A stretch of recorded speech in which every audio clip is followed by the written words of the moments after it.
Hello guys, welcome to part 2, and to think that I saw it on Mulberry Street by Dr. Seuss. There's nothing to tell of. That won't be, of course, just a broken down wagon that's drawn by a horse. That can't be my story, that's only a start. I'll say that a zero is pulling that cart, and that it is that no one can beat when I saw it on Mulberry Street. Yes, the zebra is fine, but I think it's a shame. Such a marvelous beast with a cart that's so tame. The story would really be better to hear if a driver saw with a charity, a golden blue chariot, sometimes to meet, rumbling like thunder down Mulberry Street. No, it won't do at all. A zebra's too small. A reindeer is better. He's fast on his feet, and he only looks mighty smart on old Mulberry Street.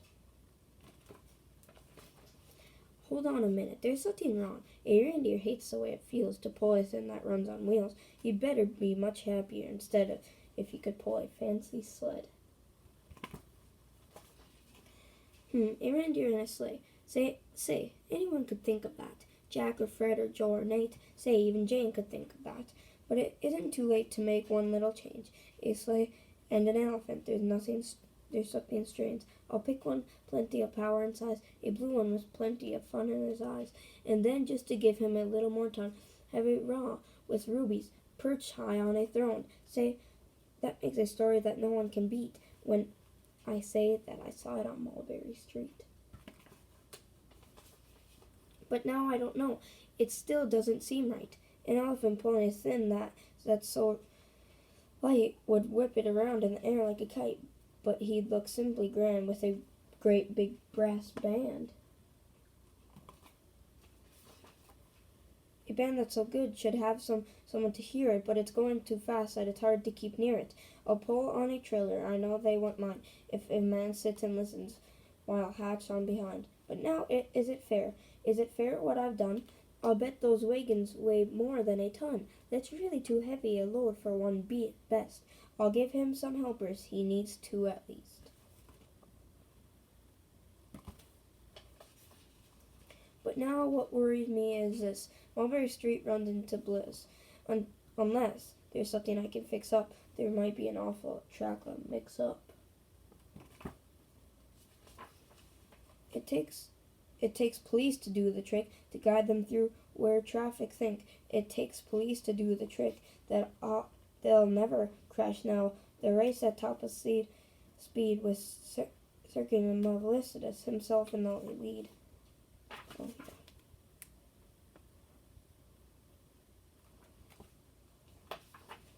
The mirror is there, and he thinks it is grand, and he raises his hat as he dashes by the stand. The mirror is here, and the element too, all waving big beams of red, white, and blue. And that is a story that no one can beat when I say that I saw it on Mulberry Street. With a roar, motion, and an airplane appears, a drums on the confetti will explode annoy cheer.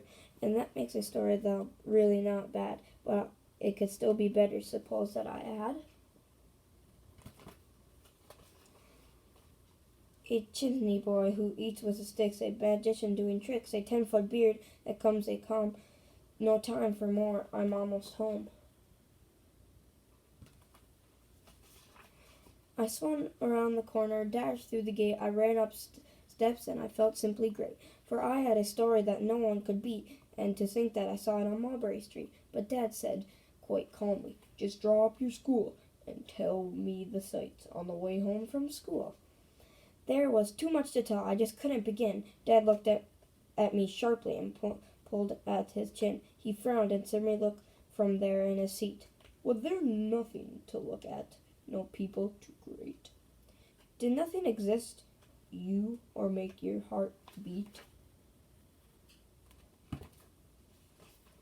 Nothing, I said, nothing, I said, growing red as a beet, but a plain horse and a wagon on Mulberry Street.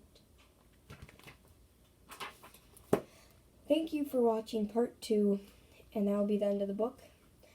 I will release another video tomorrow, but it'll be a different book, and I don't think I'll finish it, maybe. And thank you for watching part 2, and to think that I saw it on Mulberry Street by Dr. Seuss. Have a great day, guys. See you later.